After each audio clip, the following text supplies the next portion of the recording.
ఈ ఏఎంహెచ్ లెవెల్స్‌ని మనం పెంచడం కుదురుతుందా? Not possible. ఏఎంహెచ్ అన్నది బాడీలో ఇంకెన్ని ఎగ్స్ మిగిలున్నాయన్నది డినోట్ చేసే బ్లడ్ టెస్ట్ అన్నమాట. అది ఎప్పుడు గూడా మనం పెంచలేం. కొత్త గుడ్లను మనం తయారు చేయలేం. బాడీలో గుడ్లు ఆల్రెడీ ప్రిపేర్డ్ నంబర్‌లో, ఫిక్స్డ్ నంబర్‌లో ఉంటాయి లేడీకి.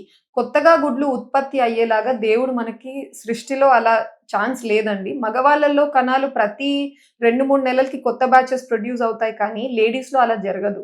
ఉన్న గుడ్లనే జీవితకాలం అంతా మనం వాడాక కంప్లీట్ అయిపోయినప్పుడు పీరియడ్స్ ఆగిపోతూ ఉంటాయి వాళ్ళకి. సో, అందుకని ఏఎంహెచ్ పెంచడం కష్టం. కానీ మనం ఏం చేయొచ్చు? క్వాలిటీని ఇంప్రూవ్ జేసుకోవచ్చు. ఏ వేగంతో అయితే ఆ గుడ్లు చనిపోతున్నాయో ఆ రేట్‌ని కొంచెం కంట్రోల్ చేయడానికి ప్రయత్నించొచ్చు. ఎలా? ఏమేం జేయాలి? Start from your life style. అంటే మీరు నిద్ర ఎన్ని గంటలు బోతున్నారు?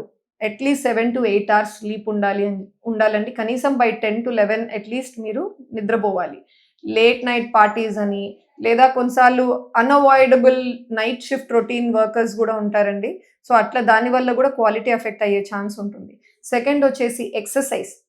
Exercise is very good. So, మన స్ట్రెస్ లెవెల్స్‌ని మేనేజ్ జేసుకోవచ్చు.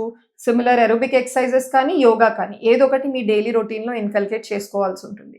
నెక్స్ట్ వచ్చేసి మన డైట్. ఎటువంటి న్యూట్రిషన్ తీసుకోవాలి? Anti oxidant rich food.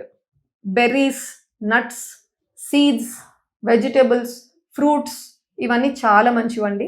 ఇది గాకుండా మెడిటరేనియన్ డైట్ అనేది మన ఇండియన్ డైట్‌కి చాలా సిమిలర్‌గా ఉంటుంది. అండ్ పర్టిక్యులర్‌గా మెడిటరేనియన్ డైట్‌లో ఎక్స్‌ట్రాగా మనం ఏం యాడ్ జేసుకోవచ్చు మన డైట్‌లో అంటే అవకాడోస్ చాలా మంచివి. ఆలివ్ ఆయిల్‌తో గూడా కుకింగ్ జేసుకుంటే గూడా చాలా ఇంప్రూవ్‌మెంట్ వచ్చే ఛాన్స్ ఉంటుంది. నెక్స్ట్ వచ్చేసి మీరెటువంటి సప్లిమెంట్స్ తీసుకోవాలి. ఇప్పుడు మీరెంత డైట్ ఫాలో అయినా, ఎక్సర్‌సైజ్ ఫాలో అయినా కొంచెం లెవెల్ వరకు బయట నుంచి మెడికేషన్ ఫార్మ్‌లో ఒక హెల్ప్ తీసుకుంటే చాలా మటుకు డిఫరెన్స్ ఒస్తుంది. సో, ఈ సప్లిమెంట్స్‌లో ఏవేవి తీసుకోవాలి? Folic acid, vitamin D and then coenzyme క్యూ10. సో, ఈ వైటమిన్ అండ్ సప్లిమెంట్స్ ఏవైతే ఉన్నాయో రికమెండెడ్ డోసెస్‌లో మీ డాక్టర్‌తో మాట్లాడి మీరు అవి ఒక ఫ్యూ మంత్స్ అట్‌లీస్ట్ 2-3 మంత్స్ లాగా తీసుకుంటే కూడా ఎగ్ క్వాలిటీలో ఇంప్రూవ్‌మెంట్ ఒస్తుంది. Thank you.